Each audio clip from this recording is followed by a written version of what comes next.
நேற்று கூட பாடி காமிச்சேன் திருநெல்வேலியில், கேட்டிருப்பீங்க. கேட்டீங்களா நீங்கள்? பாடின மறுபடியும் சூப்பர் ஸ்டாருன்னு யாருன்னு கேட்டா சின்ன குழந்தைகளும் திமுக பிரச்சார கூட்டத்தில் பேசிய முதல்வர் ஸ்டாலின், திமுக தனது வாக்குறுதிகளை நிறைவேற்றாமல் விடவே விடாது என கூறியுள்ளார். வாக்குறுதிகளை நான் வாசிச்சா அது பழனிசாமிக்கு ஞாபகம் வராது. ஆனா திமுக வாக்கு கொடுத்தா அதை எப்படியாவது செஞ்சு முடிப்போம். அப்படி இந்த தேர்தல் களத்தில் இறங்கி இருக்கக்கூடிய சூப்பர் ஸ்டார் தான் திமுக தேர்தல் அறிக்கை. நேற்று கூட பாடி காமிச்சேன் திருநெல்வேலியில், கேட்டிருப்பீங்க. கேட்டீங்களா நீங்கள்?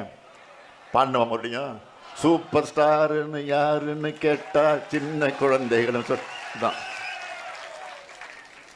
ஆக அதில் சொல்லி இருக்கக்கூடிய இந்த அறிக்கையில், சூப்பர் ஸ்டாராக விளங்கி கொண்டிருக்கக்கூடிய இந்த தேர்தல் அறிக்கையில் சொல்லி இருக்கக்கூடிய சில மெகா ஹிட் அந்த அறிவிப்புகளை மட்டும் இப்போ தலைப்புச் செய்தியாக ஒரு லிஸ்ட் போட்டு சொல்றேன். 1,31,00,000 சகோதரிகள் பெற்று வரும் கலைஞர் மகளிர் உரிமை தொகை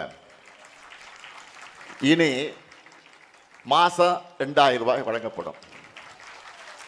1000 புதுமை பெண் தமிழ் புதுமை திட்டத்தின் மாணவர்களுக்கு உதவித்தொகை இனி 1000 மாசத்துக்கு 1500 ரூபாயாக உயர்த்தி வழங்கப்படும்.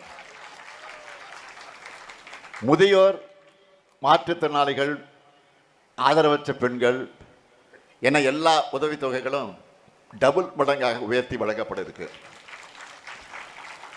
நெல் கொள்முதல் விலை குவிண்டால் ஒன்றுக்கு 3500 ரூபாயாக உயர்த்தி வழங்கப்படும்.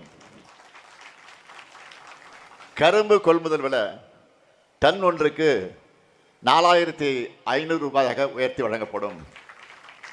பால் கொள்முதல் விலை லிட்டர் ஒன்றுக்கு 5 ரூபாய் உயர்த்தி வழங்கப்படும். மகளிர் சுய உதவிக்குழு சகோதரிகளுக்கு இனி எந்த ஷூரிட்டியும் இல்லாமல், கேரண்டிலாம் இல்லாமல் 5 லட்சம் ரூபாய் வர மானியத்தோடு கடன் உதவி வழங்கப்படும். குமரி மாவட்டம் இயற்கை பேரிடர்களால் அதிகம் பாதிக்கப்படுகிற மாவட்டம். இனி பேரிடர்கால இழப்பீடுகளாக இரவை பாசன பயிர்கள் மற்றும் நெல் பயிர்களுக்கு ஹெக்டேர் ஒன்றுக்கு 25,000 ரூபாய், நீண்டகால பயிர்களுக்கு 27,000 ரூபாய், மானாவாரி பயிர்களுக்கு 12,000 ரூபாய் என உயர்த்தி வழங்கப்படும். காலேஜ், பாலிடெக்னிக் என உயர்கல்வி படிக்கிற 35 லட்சம் மாணவர்களுக்கு அடுத்த 5 வருஷத்துக்குள்ள லேப்டாப் முழுமையாக வழங்கப்படும். அடுத்த 5 ஆண்டுகளில் 10,000 புதிய பேருந்துகள் இயக்கப்படும். தென் மாவட்டங்கள் கல்வி மற்றும் சுகாதார குறியீடுகளில் உரிய வளர்ச்சியை பெறவும் தொழில் மயமாவதை உறுதி செய்யவும் இந்த தென் மாவட்டங்களுக்காக சிறப்பு வளர்ச்சி திட்டம் நிறைவேற்றப்படும். இது எல்லாத்துக்கும் மேலே ஒரு அல்டிமேட் அறிவிப்பு இருக்கு. அது என்ன? இல்லத்தரசி திட்டம். அதில் என்ன கொடுக்க போறோம்? எவ்வளவு கொடுக்க போறோம்? கூப்பன். அந்த என்ன கூப்பன் அது? அவன் லேடிஸ் சொல்றாங்க பார், கரெக்டா? 8,000 ரூபாய். அது எதுக்கான கூப்பன்? இல்லத்தரசிகளுக்கான